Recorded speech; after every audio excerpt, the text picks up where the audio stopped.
it's definitely interesting how the definition supports the prominence of economics in a society.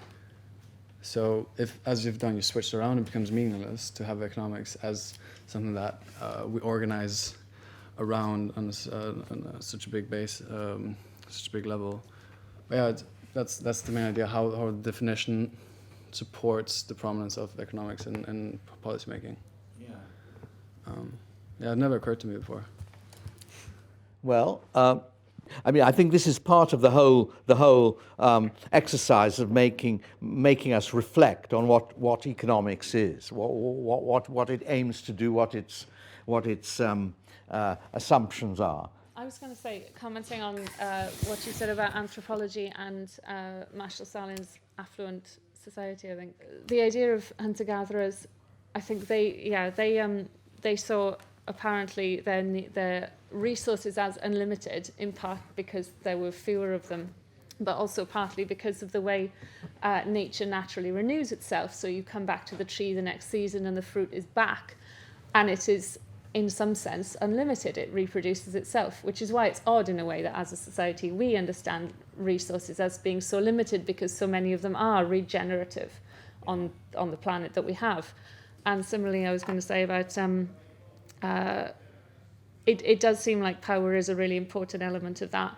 And it reminded me of Amartya Sen, I think, pointed out that famines are not a function of scarcity, they're a function of inequality, and that I think though famines pretty much ended in India at the same time democracy was established, for the reason that people now had some power over how resources were allocated. Was distributed. Yeah, yes, distributed rather. Yes. Yeah, no, and of course wars, not only do wars destroy resources, but they create artificial scarcities, because the one side keeps under its control available surpluses of food supply and doesn't distribute them to others. I think Africa is the scene of many artificially created scarcities. But what I really object to is the definition of the economic problem in those terms as the continuous problem. Because if you define wants as unlimited,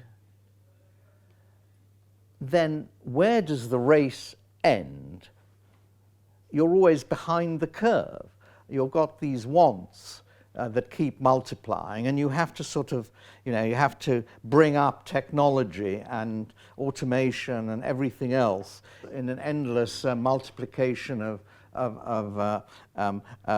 resources to satisfy them, of goods and services to satisfy them. So you're in this race. Why should it ever end? At what point does it end? People then will say, well, it'll have to end when you run up against the natural limits of resources, the planetary limits. But then we'll say, oh, we'll be able to get around that too by technology, or we can get people sort of up in other planets consuming wildly.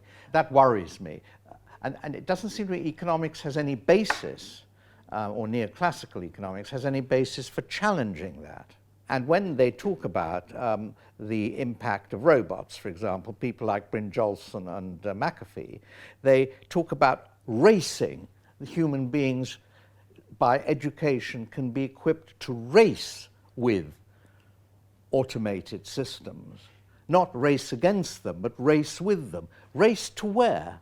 If, as you say, the value and importance of economics is eliminated in a situation where there is unlimited resources, do you think, inversely, in a situation where, as you've touched upon, planetary resources, physical resources, ecological resources are, running out in some way, do you think economics becomes more important or becomes more irrelevant?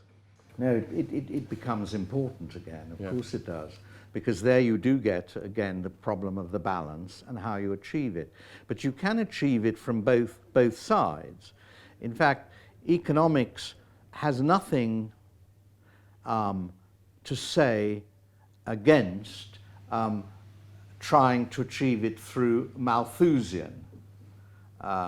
A Malthusian process. They wouldn't say, okay, well, the way you achieve the balance is that a whole proportion of the human race will necessarily starve to death, and then you will get your balance recreated.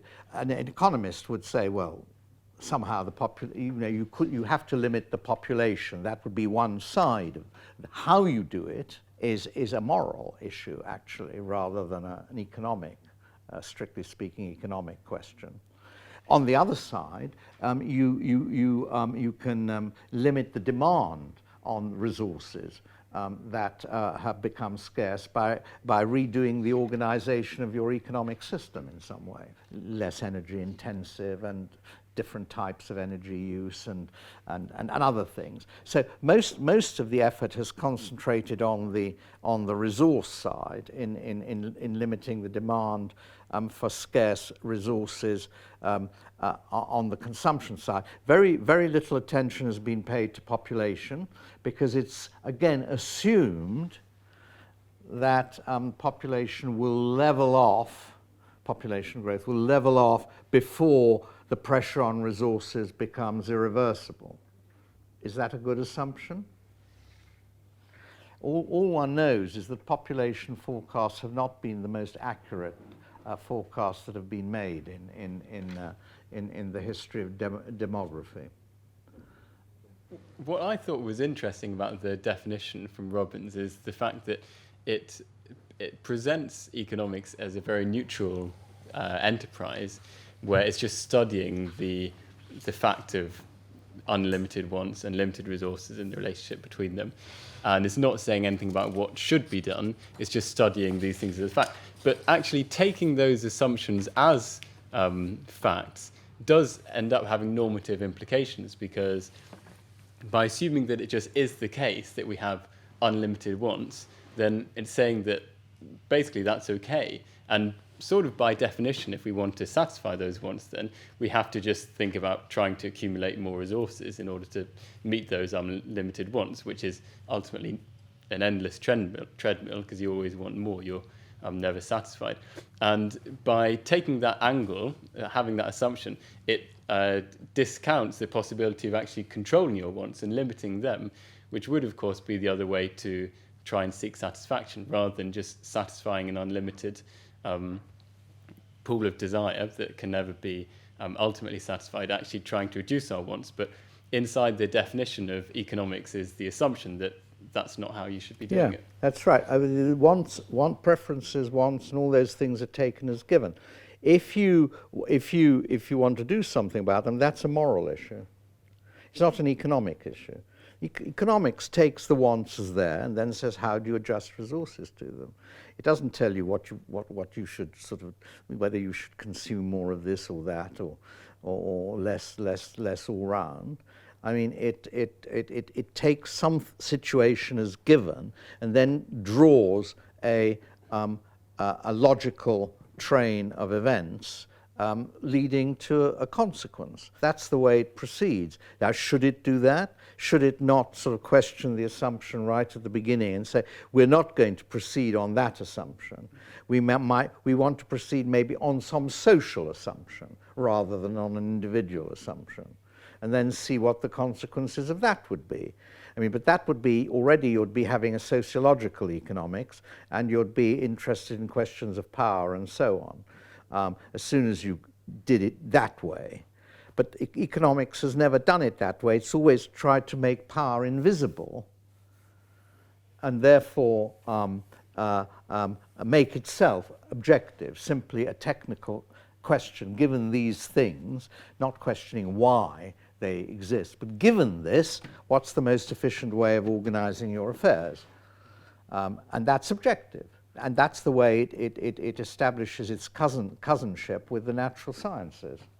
But I have a couple of questions. I mean, one is, if wants are insatiable, is that good? Is that a good thing?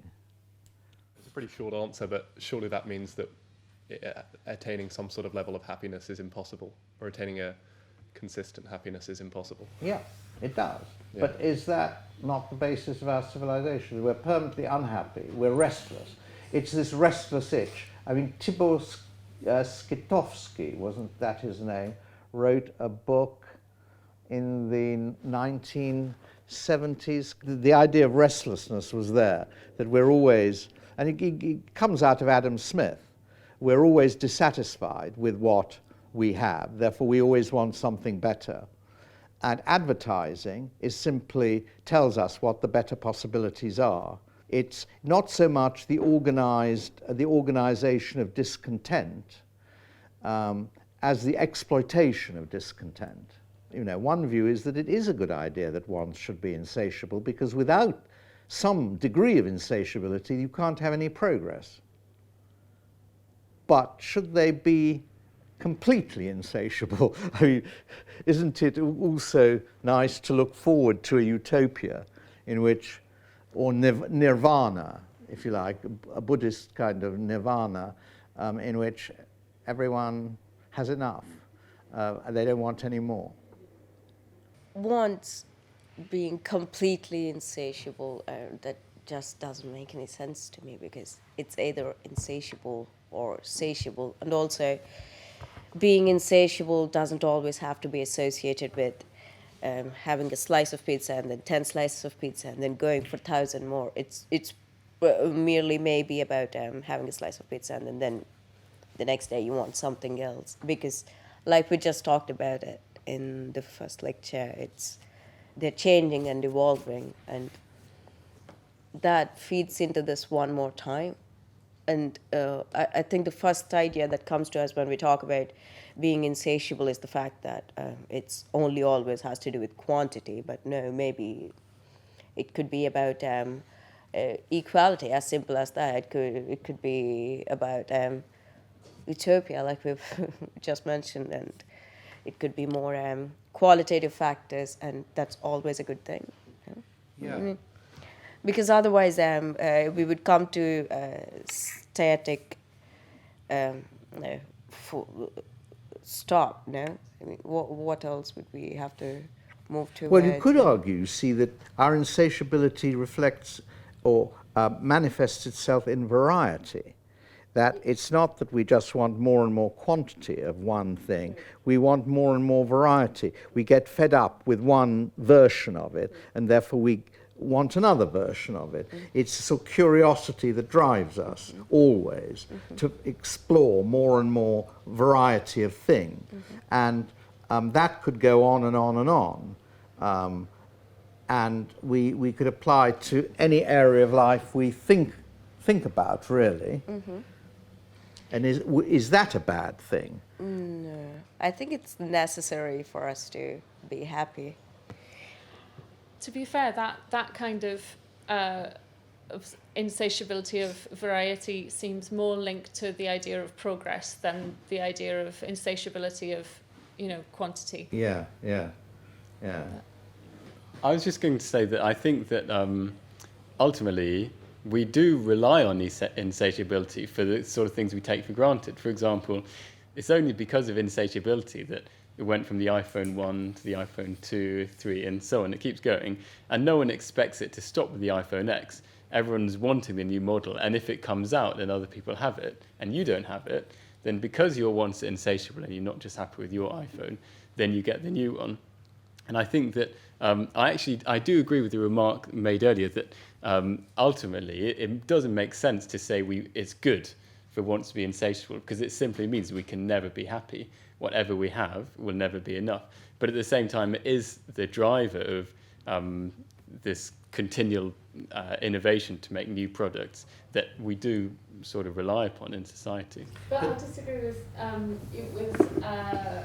your idea that the iPhone that this is driven by demand rather than supply, because the idea that if the iPhone had been invented and then left in the model that it was originally, that everybody would have walked around saying, oh, this is ridiculous, I hate this thing now, it's been 18 months, I don't like it anymore, I want something better. It just doesn't make sense, because people buy new iPhone models because of the technological... I think he was talking more from the supply side, as in how Apple... Yeah, pushed exactly, the but that's what I iPhones mean, back. is that Apple are supplying that demand, that demand from the other side. It's not so much that you know. That demand has been constructed by Apple. Yeah, exactly. Yeah. If ultimately we were content, if I was content completely, then as long as my iPhone 4S worked perfectly, in the end it didn't because the models went so far ahead that the 4S wasn't working. But If that's it what I did, mean. That's then the exactly new one what I would mean. come out, the new one would be produced, but I wouldn't buy it. No, So but there's an my point is implicit that- insatiability that means the supply can create a new demand. If it wasn't there, then they'd create a new iPhone, but people wouldn't buy it. Yes, but that's because of technological obsolescence. It's not just that your phone wasn't good enough for you anymore, it's that it didn't work properly because Apple built it in that way. Yeah, but when a new iPhone comes out, the oldest iPhone does work fine for people, and yet For a while. still, yeah, for a while, but still during that period, that short period, loads of people are buying the new iPhone. And so there is a demand that's latent in the market so that when a new iPhone does come out... This does raise an interesting question, which is where this restlessness comes from. Is Robinson Crusoe equipped with iPhone Model 1 on his desert island? Well, of course, he can't actually communicate with anyone, but let's say some equivalent tool, restless always for an improved model?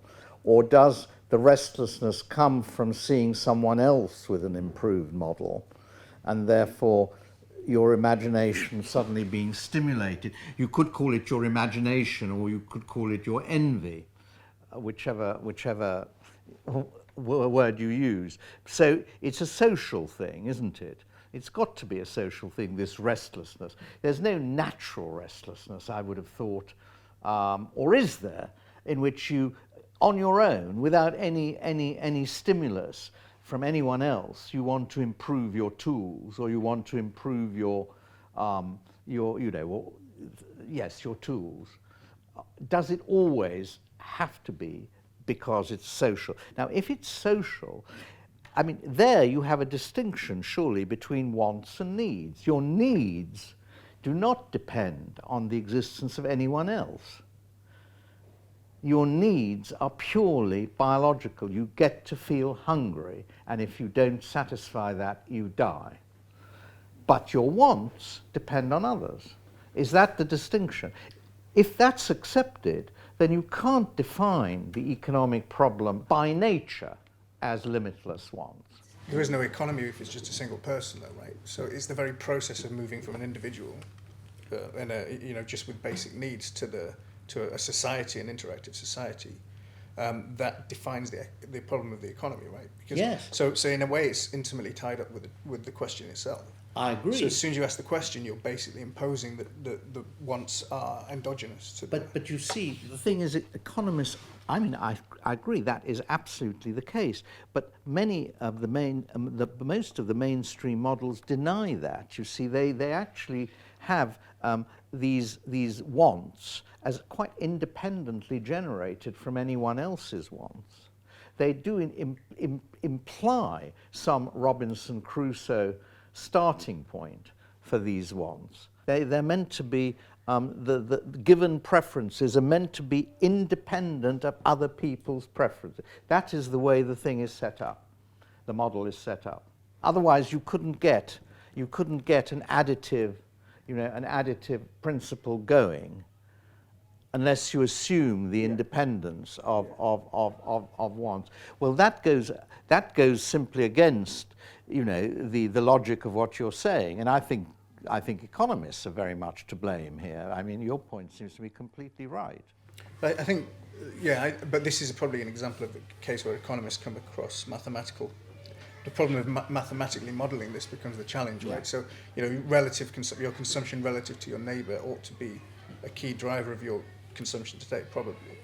Right. So, but yeah, I mean, often these types of things come to an end only because it can't be written down elegantly. I think it's useful to consider the possibility that even if we take into account that a lot of these wants are socially constructed and constructed by means of being with other actors, that may indeed just be a result contingent on it being within the capitalist system, and that within an alternative system that might not arise. Those desires might not exist. Yeah, and they obviously didn't in other systems historically.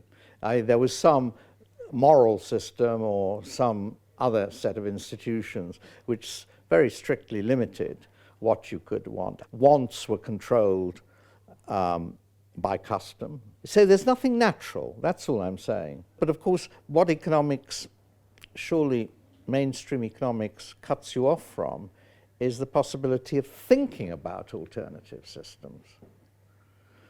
And in that sense, it's not value-free. It's set up in a particular kind of way. I have a question, I don't know whether it would be of interest to consider, and that is why the extraordinary thing is that Robbins came to his definition of scarce resources in 1932. And as I mentioned earlier, you have 25% of the output of the United States that produced in 1929 was destroyed. Why weren't resources scarce? Robbins assumed here's the problem. Scarce resources, unlimited wants. What you have is plenty of resources, limited demands. How would an economist explain that? And who did explain it? I mean, obviously this is something you know, but it'd be interesting just to explore the logic, because that was the problem Keynes saw. He said, look, here we have this definition of economics, but in fact, there are lots of surplus resources around the place, and people aren't buying them. This must be impossible if you accept the logic of scarcity, and yet it's happening. And out of that, I think, you did get Keynes in economics, because before that, I think the straight line from earlier economists to Robbins was through Say's law, wasn't it? Everything that is produced creates its own demand, and that is a scarcity perspective. They're just not enough. So if you produce, supply creates its own demand. Keynes says, no, that's not true. There is always a problem of demand.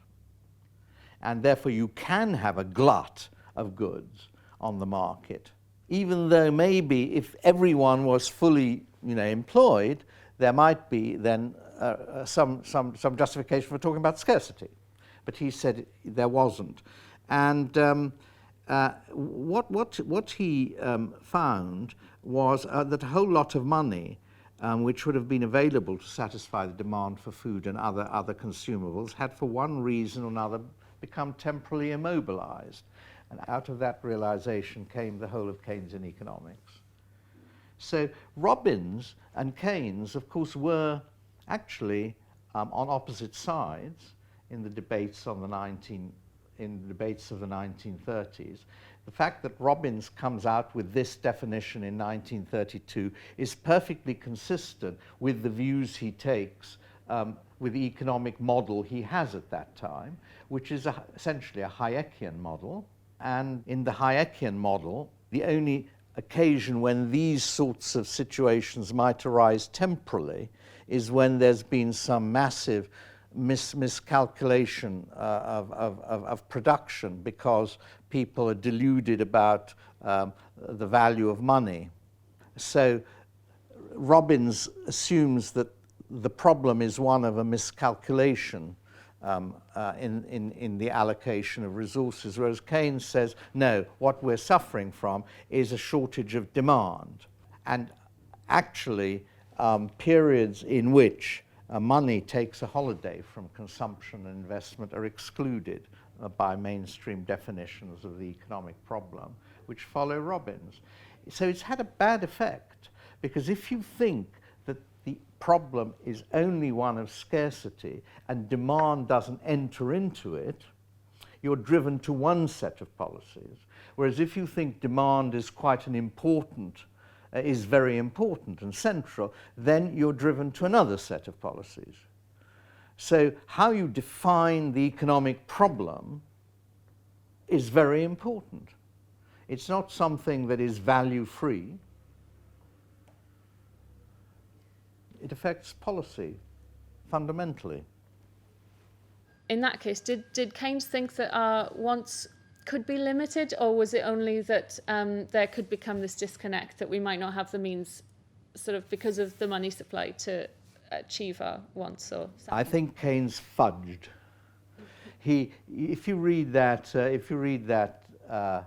little essay called "Economic Possibilities for Our Grandchildren," which also came out at the depth of the Great Depression, it's quite interesting to compare the two sets of writings, Robbins and Keynes, both provoked in some way by the Great Depression.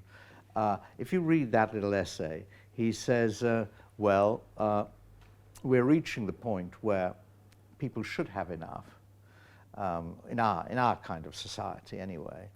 And very soon people will not have to work nearly as much as they had in the past. He then says, of course, this goes against all the habits of our society, and there'll be something like a nervous breakdown of the whole society. But again, in a slightly sleight of hand manner that economists use, he thinks of this as a transitional problem. But then you never know quite how long these transitions are meant to last. 20 years, 50 years. I read a recent report about the coming of automation. It said, well, in the long run, there won't be any job destruction as a result of automation, but there will be a transitional problem. And so again, you wonder how long this transitional problem is going to last. How deep is it? You could say that if population exceeds resources and half the population die, that is a transitional problem. Obviously, equilibrium is bound to be restored. It's got to be restored. But the transitional problem is quite acute. So again, you get into these little these fudges that theorists produce in order to save their bacon as objective analysts. With the question of whether our wants are naturally insatiable or whether it's just the result of society and social construct, and wants themselves, whether they come about just from society or whether they're naturally, I think that they are there naturally to some extent. I don't think we can say that society creates them completely, because unless there was some basis for these wants and this insatiability of desire, then there would be nothing for society and advertising and so forth to kind of build on and make stronger. So I think the basis is there. And you can see it even in things like, for example, the need for maybe this is more debatable, but the desire for a partner and the desire for sex. I don't think you can call that a biological need in the sense that you can survive perfectly well without producing children and having sex.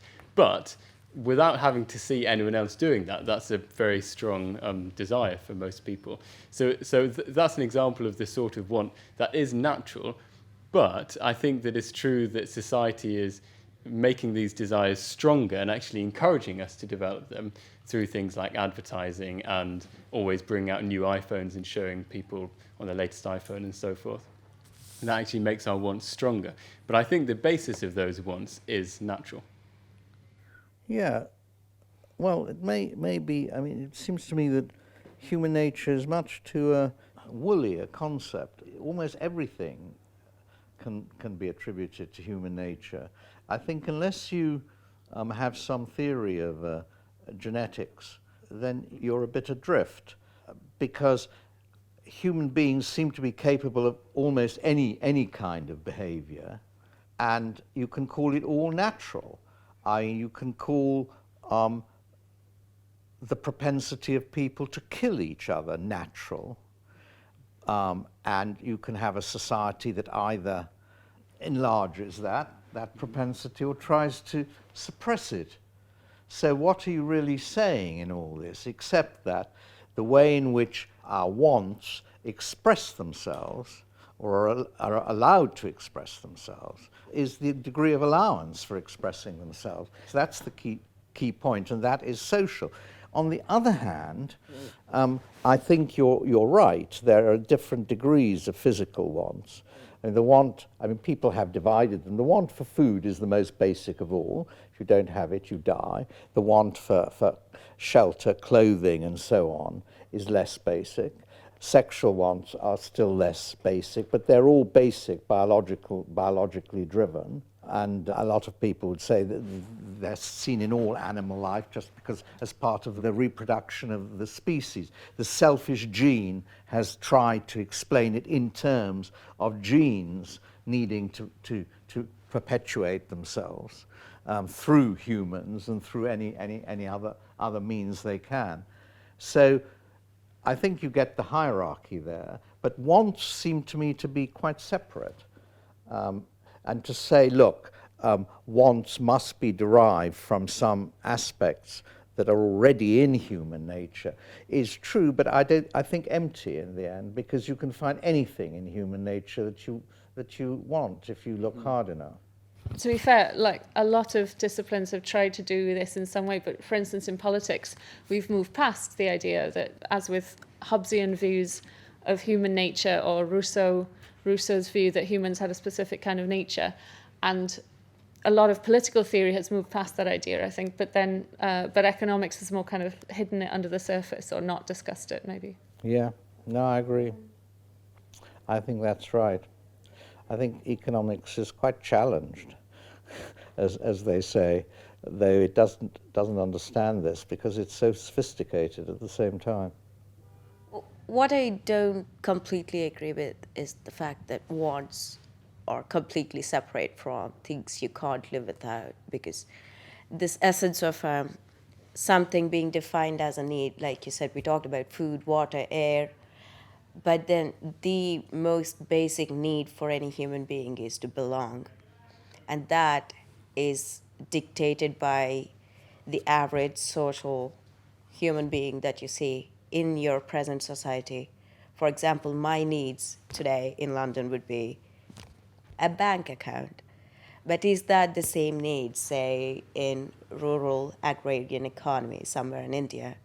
Because they literally do not have banks. So for them, a bank account is not a need. So when we say smartphones are just a want, they're not a need, that's not true, because, for example, you work for a firm and then your main form of communication is emails or work groups. To me, a complete way of defining a need is something that you need in order to function well enough in your society. Mm-hmm. And it cannot be just defined in terms of materialistic or non-materialistic aspects of it. To me, just the way we go about needs or wants in most discussions, we always imagine extreme scenarios, whereas in like needs are something you need to not die or just to survive, basically. But it doesn't happen that way anymore, does it? For example, you don't need education, but given that transparency has increased so much, you do need equality and education, because then you're otherwise there's going to be social conflict, and digital revolt has made that so much easier for. What's been missing from the account so far, the need to belong, and by that one means the need to function effectively in the society of which one is a member. Are those needs insatiable? By this definition, I think they would be perfectly satiable. How? They would be near perfect if we define it this way. Really? Because there's an elastic response between the social dictate or mandate for what's a need and then the individual response and he's satisfied. Right. And it wouldn't be a static equilibrium. Again, it's dynamic, but it's very responsive and it balances out. Does that make sense? Yeah, it does, and So it's a more hopeful. It's a slightly more hopeful way of looking at the economic problem than the straightforward Robbins insatiability as the given. So it suggests that there is satiability within structures, and they're not imposed, so to speak. They result from elastic adaptation of individuals to the needs of those societies. I mean, it's also why we have measures now of relative poverty rather than absolute poverty, because I know to some extent people complain about that. They say, well, how is having access to the internet or not having it makes you poor in this country? But it does in this country, because you need it in order to reach a particular level of functioning in society. So it's making you information poor, and that's very important to conduct your lives. Right. How would a mainstream economist, neoclassical economist, react to this social dimension of need, as opposed to biological? I think they would probably agree, perhaps. I mean, would that disturb them if you took your view of the want-need relationship? It would disturb them, I think, because of the introduction of insatiability into the mainstream. Insatiability seems to be at the heart of the mainstream view of the economic problem, and as soon as you start challenging that, you start challenging the need for economics. It's kept as a very useful set of tools because of insatiability, confronting limited resources. So that's what gives economics its leverage in the world of thought and the world of policy. If you start weakening that, then of course the need for efficiency sort of is weakened. The need for efficiency in the way that economists have defined it, that is the production of wealth. Because you could imagine a society in which is very efficient at producing output, but where quite a lot of the population's needs are not met in the needs you've described. And that could be quite an efficient outcome from an economist's point of view. Now, one section of the population is very productive, but most of them aren't. But that doesn't matter, maybe, or doesn't matter enough for anything to be done about it. So I think what we've established is, at any rate, to my way of thinking, is that we need to be very, very critical about this way of defining the economic problem. And when we see that in a textbook, we should put a line down the side of it with a great big question mark. And we should be quite critical of some of the consequences that are drawn from defining it in that way. What I was gathered from what we kept saying is that there's needs differ, wants differ from context to context. So it's how we define each economic problem, and in some cases, it's neoclassical economics is very useful, but the problem is it's presented as a a blanket answer for everything. Yeah. So the logic is imposed. So essentially, the theory tries to squeeze reality through it rather than order itself according to reality. And that's what I see the main problem with these blanket definitions, or only proposing one definition instead of a plurality of definitions, or instead of engaging the definitions in a sort of discussion, which is essentially pluralism. In what context would neoclassical economics be useful? Well, in a case where there's limited resources and insatiable wants.